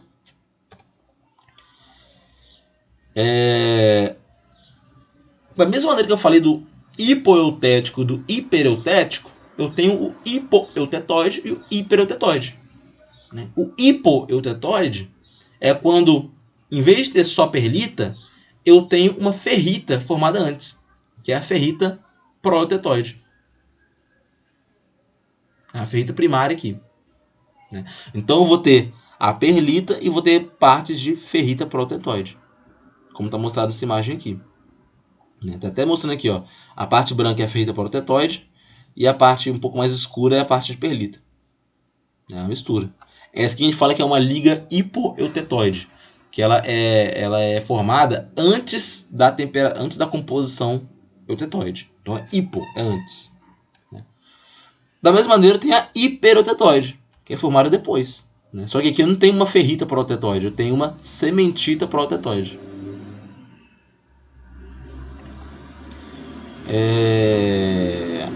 Como mostrado aqui, né? Sementita protetóide. Que é bem tranquilo de ver. Né? Que além da perlita eu vou ter uma parcela de sementita um pouco solta. Né? Então, novamente aqui nessa imagem, que é uma micrografia, uma foto de microscópio. Né? Eu tenho a perlita e tenho uma região aqui branca, meio que separando várias regiões, que é a sementita protetóide, que é formada depois da temperatura eutetoide. Né? Então essa liga hipereutetoide é uma liga onde eu tenho perlita e onde eu tenho sementita protetóide. Então, só recapitulando, a liga eutetoide, que passa exatamente aqui no meio, em cima desse ponto O aqui, é uma liga onde eu tenho só perlita. Antes disso, né, em composições menores, eu tenho uma ferrita protetóide. Em composições maiores, eu vou ter a sementita protetóide. Tá? Então isso é bem importante. Beleza? Tem aqui alguma dúvida, gente? Acho que não. Bom, transformação de fase. Né? Como vocês podem ver, a própria transformação eutetoide. Eu tenho a austenita que transforma em perlita. Né? Eu mostrei para vocês outras transformações também, lá quando eu estava falando de outros diagramas de fase, mas enfim, eu tenho várias transformações aí nesses gráficos. Né? A transformação de fase ela é dividida em duas etapas. Primeiramente a nucleação e depois é o crescimento. Né? Primeira parte, nucleação. O que acontece? Vão ser formados pequenos núcleos. Pequenos núcleos da estrutura. Vão ser formados. Né? Então é como se eu começasse a formar pequenos grãozinhos. E a partir desses grãozinhos, eles fossem crescendo. Forem crescendo. Né? Foi o que eu mostrei lá no início da aula. Né? Então tem a parte de nucleação, que é a parte onde surgem esses grãos, e a parte de crescimento, que é onde eles, de fato, crescem. Né? Como está mostrado aqui, ó. Eu tenho um líquido, vão se formando pequenos núcleos, esses núcleos vão crescendo e vão formar grãos. Né? Vai dar uma estrutura sólida. Né? Então é como que acontece a transformação de uma fase. Né? Eu tenho a nucleação que é homogênea, né? Onde vão se formar vários núcleos ao longo de todo o material. E a nucleação heterogênea, que é quando os núcleos eles se formam preferencialmente em alguns lugares. Né? Impurezas, em contornos de grão, etc. Em defeitos, né? Como discordâncias. Então tem esses dois tipos de nucleação. Né? É importante falar que o crescimento e a nucleação eles não acontecem de maneira separada. Primeiro acontece a nucleação para depois crescer. Não. Eles acontecem simultaneamente. Como assim? À medida que uns grãos vão surgindo, vão nucleando, eles vão crescendo. Só que enquanto esses estão crescendo, outros vão nucleando. Né? Então, assim, é algo que acontece simultaneamente. Né? Aí eu posso ter uma taxa de nucleação baixa, ou seja, vão se formar poucos núcleos, mas uma taxa de crescimento alto, ou seja, esses poucos núcleos vão crescer muito rapidamente. Eu tenho a taxa de nucleação moderada, onde eu tenho vários núcleos, né, eles vão crescer moderadamente também, então assim, uma estrutura bem uniforme. E eu tenho a taxa de nucleação alta e a taxa de crescimento baixa, onde a nucleação ela vai acontecer em vários pontos, mas vai crescer de maneira bem devagar. Então vão formar grãos pequenos aí, né? Como está mostrado nessa imagem.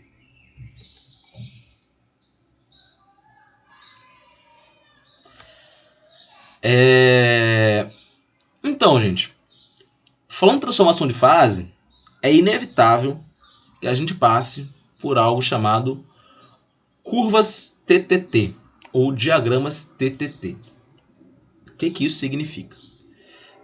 TTT, transformação, tempo e temperatura.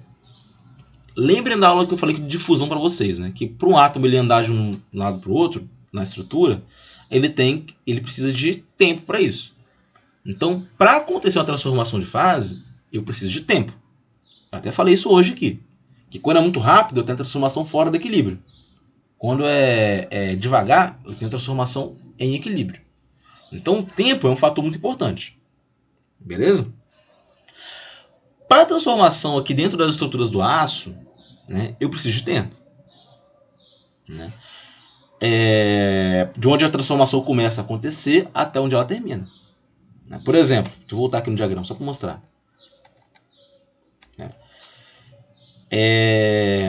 Vamos supor que eu faça um resfriamento aqui no austenita. Faço um resfriamento muito rápido aqui, ó, atravessando a região de austenita com ferrita. O que acontece? De austenita com sementita, né? Essa sementita aqui, ela não ia ter tempo para crescer. Então eu ia ter uma austenita meio que super saturada, a gente poderia falar assim. Porque ela não tem tempo para crescer. Que é muito rápido esse resfriamento. Né? Agora, se for mais devagar, eu tenho um tempo da austenita começar a formar aqui uma sementita para depois ter uma liga que eu falei que é hiperotetóide. Né?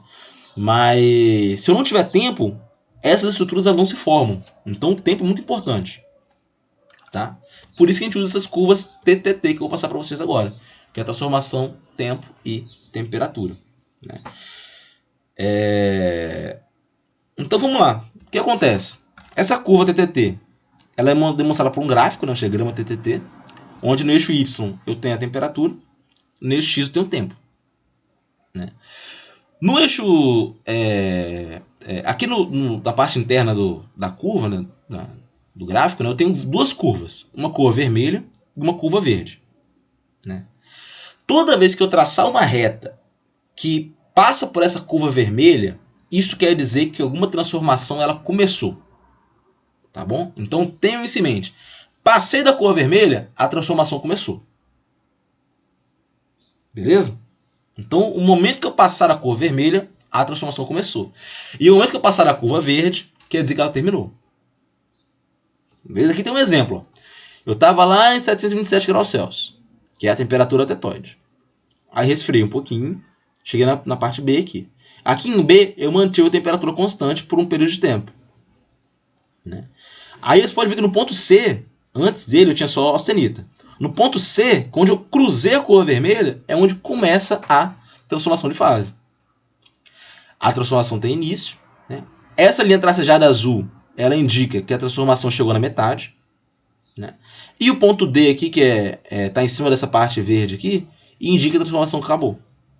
Ou seja, precisou do tempo entre C e D aqui para a transformação acontecer por completo. E aí em D, quando termina, eu tenho uma estrutura totalmente perlítica. Nesse caso aqui, tá? Para essa curva. Então, vocês podem ver que a curva TTT, ela indica isso. Onde a transformação começa, onde ela termina. E qual estrutura vai ser resultante. Né? Nesse caso aqui, eu estou olhando só a parte de cima do diagrama TTT. Onde tem perlita fina embaixo e perlita grossa em cima. O resultado final vai ser perlita. Né? Grossa que as partículas são mais grosseiras e a fina são as partículas mais finas de perlita. Né? Essa parte, essa região preta aqui, meio cheia de tracinhos verticais, mostra que a transformação está ocorrendo. Tá bom? Essa daqui é a transformação de austenita para perlita, mostrada no gráfico. Tá bom? Então esse aqui é um exemplo de uma transformação mostrada na curva TTT. Percebam que o tempo aqui está em escala de potência de 10. Né? Porque o tempo ele está em segundo aqui. Ó. Perceba que de C para D foi aqui coisa de nem 10 segundos. Então foi de certa forma até rápida a transformação. Né? Só que eu tive que manter um tempo durante essa temperatura constante. Né? E aí a gente pode ver que vão ter mais microconstituintes. Né? A gente vai ter a perlita grossa, a perlita fina. Né? Lembrando que a perlita ela é ferrita mais sementita em camadas. Né? A perlita grossa é aquela formada mais rapidamente, né, em altas taxas de fusão.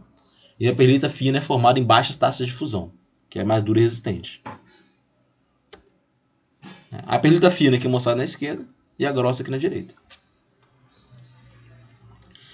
Eu tenho também a bainita, que é outro microconstituinte que pode ser formado. A bainita também vai ser ferrita com cementita, né? Só que a bainita ela vai ser uma matriz de ferrita com a cementita alongada em forma de agulha, né?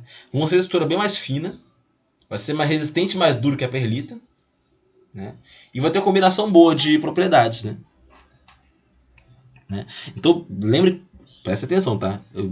O aluno direto confunde, começa a falar de baianita comigo. Não existe baianita, gente, é bainita, tá? Não é baianita, é bainita. É o microconstituinte aqui, do aço, tá? Bainita. Aqui tem a bainita, aqui tem uma estrutura, né, na micrografia, mostrando as várias fases, né? Que é a ferrita e a cementita, né? Aqui na parte central. E aqui no lado de fora a martensita, que eu vou falar ainda para vocês. Tá? Só para exemplificar. Eu também tenho a esferoidita, que nada mais é esferoidita, que é a sementita em formato de esfera.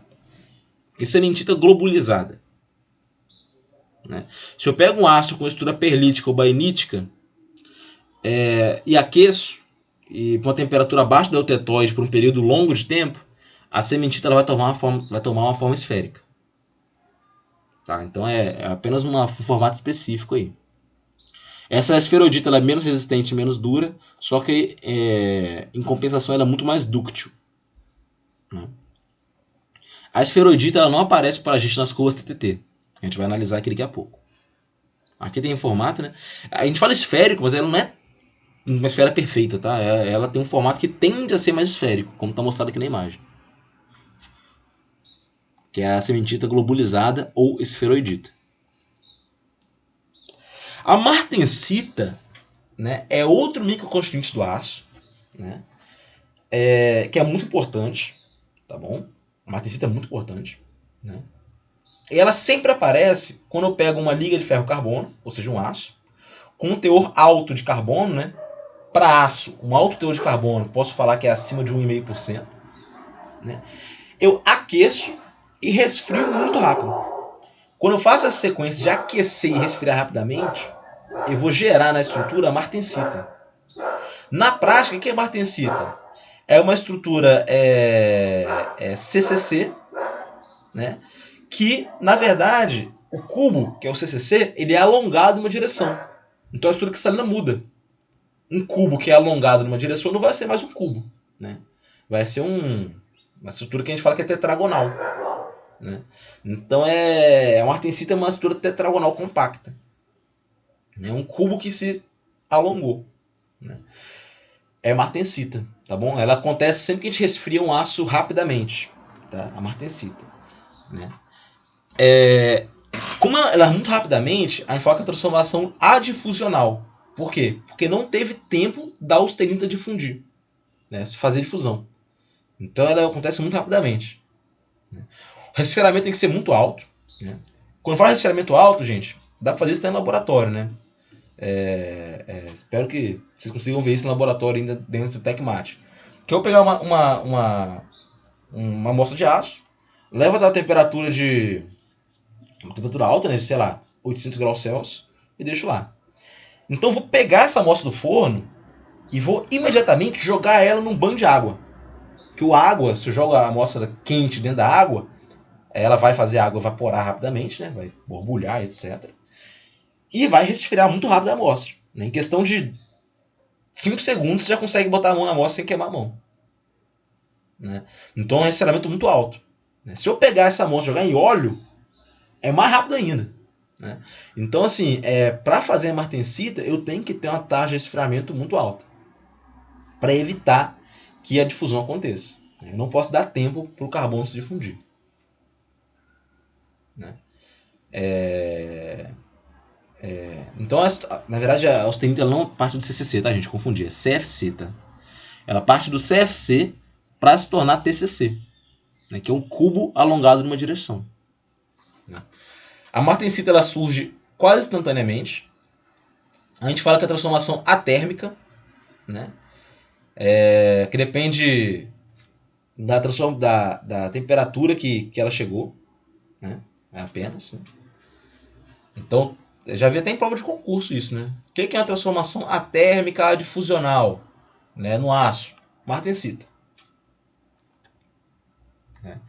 A característica do martensita é a seguinte: ela é muito dura, extremamente resistente. Porém, ela é muito frágil. Então, depois que a gente faz a martensita, a gente não costuma utilizar o aço no formato de martensita. A gente costuma fazer um tratamento para que esse aço ele tome a forma, ele perca um pouquinho dessa fragilidade dele. Né? Então a gente faz um tratamento chamado revenimento, que eu vou falar na aula que vem. Que é onde eu consigo melhorar a tenacidade, a dutilidade, né? E aliviar as tensões internas, né? Que são geradas. Né? Esse revenimento consiste em aquecer até uma temperatura baixa e manter lá por um tempo. Né? Aí tá a martensita. Tá bom? Então, gente, eu falei pra vocês dos microconstituintes do aço. Eu tenho a austenita, eu tenho a ferrita, eu tenho a perlita, eu tenho a bainita, eu tenho a martensita, eu tenho a esferoidita. Eu sei que é muita informação pra vocês agora, mas depois quero que vocês vejam com calma na hora de fazer o resumo, etc. Que a gente tem vários microconstituintes. E é importante que a gente conheça todos eles. Tá bom? Foi esse pelo menos o básico de todos eles, pelo menos o que tá aqui no slide. Aqui, gente, vocês podem ver que eu tenho a curva TTT completa do aço carbono. A gente fala de aço carbono, que é o aço no geral. Né? Então, o que acontece? Né? Vamos lá. Vou traçar umas retas aqui, só para mostrar para vocês como é que acontece essas transformações. Ó. Tracei essa reta aqui. Isso aqui, geralmente, eu cobri no TecMat do ano passado, eu cobri até em prova isso. Olha só. Tracei essas duas retas aqui, ó, pretinhas aqui. Beleza. Tá a temperatura alta, a temperatura caiu até esse ponto aqui. Depois aqui mais ou menos 300 e poucos graus Celsius eu mantive a temperatura constante. Lembra que eu falei com vocês? Passou da linha vermelha e iniciou a transformação. Aqui nesse caso, ó, perceba que eu saí da região que é A para a região de A mais B. O que é esse B? É bainita. Né? Então aqui eu comecei a transformar em bainita. Quando eu passei da região verde, eu tenho só bainita. Então se eu perguntar para vocês, desenhar isso aqui ó, e colocar na prova, qual é a estrutura resultante? É a bainita. Que eu parti de A e cruzei aqui a linha vermelha na região de A mais B, ou seja, de austenita mais bainita. E eu tive só bainita no final. Né? Se eu paro a transformação aqui no meio, na parte azul, que é a parte que fala que chegou na metade, eu tenho o que como resultante? Eu tenho A, que é a austenita, e B, que é a bainita. Beleza? Aí se fosse aqui em cima, ó, vamos mudar um pouquinho. Vamos lá. Mudei aqui um pouquinho. Ó, transformação. Aqui eu cruzei a região de A mais P. A mais P é o quê? É a austenita mais perlita. Então, ó, perceba que eu comecei a transformação, ou seja, passei da região vermelha e depois cruzei a verde. Isso quer dizer o quê? Quer dizer que a transformação acabou aqui em verde. Então eu tenho só perlita. Né? Então na parte superior aqui eu gero perlita. Na parte inferior eu gero bainita. Tá bom? É só para mostrar como é que é feito isso no gráfico, tá? Aí, outra coisa pode acontecer. Vamos lá. Lembra que eu falei, ó. Resfriei, ó, muito rapidamente. Ó, em 1 segundo resfriei. Pá. Aqui embaixo. Eu cruzei essa linha M, laranja. O que eu criei? Martensita. A austenita se transformou em martensita. Né? Então aqui eu cruzei todas as linhas, né, tracejadas aqui. Isso quer dizer que tem 5% de martensita aqui. Tá bom? Aqui, por exemplo, ó, vamos supor que eu venho aqui, ó, não cruzei a linha vermelha aqui em cima, passei bem na beiradinha da linha vermelha. Aqui, ó. E vim direto. O que eu tenho como resultante aqui, ó? Martensita. Ou seja, eu resfriei muito rapidamente, não cruzei a linha vermelha, ou seja, não comecei a transformar bainita, não comecei a transformar perlita, e eu cruzei só a linha laranja. Então eu comecei a martensita. Eu criei só martensita. Então o M aqui é de martensita, o P é de perlita e o B é de bainita. Tá bom? Aí tem tudo bem mostrado aqui, ó, essa curva TTT. Né? O tempo está aqui no eixo X. Né? Se eu chegar até aqui embaixo, ó, como está mostrado, aqui em 50%, isso quer dizer o quê? Mais ou menos 50%. Né? Quer dizer o quê? quer dizer que a mistura final ela é 50% de martensita. Né? Mas lembrando, se eu começar a cruzar essa linha aqui antes, ó,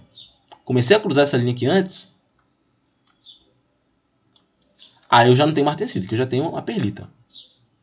Aí é importante falar que, ó, por exemplo, aqui na perlita, quando a perlita é formada mais embaixo, mais perto dessa pontinha aqui, é a perlita fina. Ali em cima é a perlita grossa. Tá? A bainita, ela também tem uma diferenciação. Quando ela está mais em cima, ele fala que a bainita é superior. Quando está mais embaixo, a bainita é inferior. Bem intuitivo, né? Não. Eu vou falar mais disso com vocês na próxima aula, mas a curva TTT serve para isso. Para eu mostrar para vocês algum ciclo de resfriamento e ver qual estrutura vai ser formada. Tá bom? O Nicolas falou, acabei falando baianita. Acaba saindo sem querer, gente. Mas ó, não escreva na prova baianita não, pelo amor de Deus. Tá? Isso aí, gente, não dá não. É bainita, tá? Bainita e perlita e martensita e austenita e ferrita. Eu sei que parece muita informação, mas vocês vão ver que vai ficar gravado na cabeça de vocês, tanto vocês vão ver isso. Tá? Não só aqui nessa disciplina, né? Talvez até em outras, né? Como soldagem no próximo período, né? Aqui tem uma curva para aço liga, né? Que é aço que tem elementos de liga, mas essa curva que a gente não costuma utilizar tanto. Né? A ideia de eu mostrar essa curva aqui, TTT, é mostrar que quando eu adiciono elementos de liga, né? Por exemplo, adicionar cromo, adicionar níquel, adicionar cobre, enfim, a curva vai mudar. Tá? Então essa curva TTT aqui, ela varia bastante quando adiciona elementos de liga. Tá bom? Aí tem A mais F, F é ferrita, o P é perlita, o B é bainita, né? Tá tudo bem mostrado aí. Aqui é para mostrar o que é questão de propriedades, esses constituintes, né? À medida que eu aumento a porcentagem de carbono, a dutilidade cai e a tenacidade também cai. Né? Então, isso é uma coisa que eu sempre pergunto em prova, pergunto de tudo. Quando aumenta a porcentagem de carbono, o aço fica mais duro, ele fica mais resistente, só que a dutilidade e a tenacidade cai. Tá? Por quê? Quando aumenta a porcentagem de carbono, eu aumento o teor de cementita. E quanto mais cementita eu tenho, mais frágil é o material. E se ele é frágil, aí quer dizer que ele é muito resistente. Então, um material frágil tem alta resistência. Aqui na direita tem outro gráfico mostrando aqui de vermelho o LRT, o limite de resistência de tração, e a dureza em azul, e o limite de escoamento em verde. Vocês podem ver que com o aumento de carbono, tudo aumenta. Ou seja, a resistência mecânica dele aumenta, a dureza aumenta. Ao que cai a dutilidade e tenacidade. Tá? Isso você tem que saber, tá, gente? Ó, aumentou o teor de carbono, dutilidade e tenacidade caem, resistência mecânica e dureza aumentam. Aqui tem a dureza aqui na esquerda para vários constituintes, né? Perlita fina. Você pode ver que quando aumenta o teor de carbono ela vai aumentando a dureza. A perlita grosseira é um pouco menos dura e a esferoidita é menos dura que todas elas. Por outro lado, em relação à dutilidade, a esferoidita é a mais dútil. Né? A perlita grosseira é um pouco intermediária e a perlita fina ela é a menos dúctil aí. Né? Lembrando que com o aumento de teor de carbono, a dutilidade cai bastante. E a dureza aumenta, né? Aumentando o teor de carbono. Aqui está a dureza, mostrando a transformação de bainita para perlita. Né? Você pode ver o que acontece com a dureza. A dureza vai caindo. Isso quer dizer o quê? Que a bainita é mais dura. Tá bom? A bainita ela tem uma dureza bem maior que a perlita. Tá? E aqui na direita é a dureza também para martensita, né? E para perlita fina. Você pode ver que a martensita pura, vermelha, que está aqui em cima, ó, o gráfico vermelho, na verdade, né? Ela tem uma dureza muito alta. Quando aumenta a porcentagem de carbono, e é que essa dureza vai lá em cima mesmo. É um material muito, muito duro, a martensita. Só que, por outro lado, também é muito, muito frágil. O preço que a gente paga por uma alta dureza é uma alta fragilidade também. Aqui está a martensita, que a gente fala que ela é revenida, né? Que ela sofreu revenimento. Aquele tratamento onde eu diminui um pouco a dureza, mas recupera a dutilidade. Tá de azul aqui. É mostrando que realmente melhora. E aqui de verde é perlita fina. Tá? Em questão de dureza aqui, tá, gente? E depois de quase 2 horas, é isso. Gente, eu sei que a aula de hoje foi bastante grande, mas é que tinha muita informação mesmo. Né? E eu quase nunca dou aula tão grande assim, então uma vez ou outra acho que não tem problema. Vocês têm alguma dúvida aí em relação a isso, em relação à aula? Eu sei que é muita informação, vocês vão pegar as coisas assim ao longo do tempo, mas ficou alguma dúvida assim grande, alguma coisa que quer perguntar?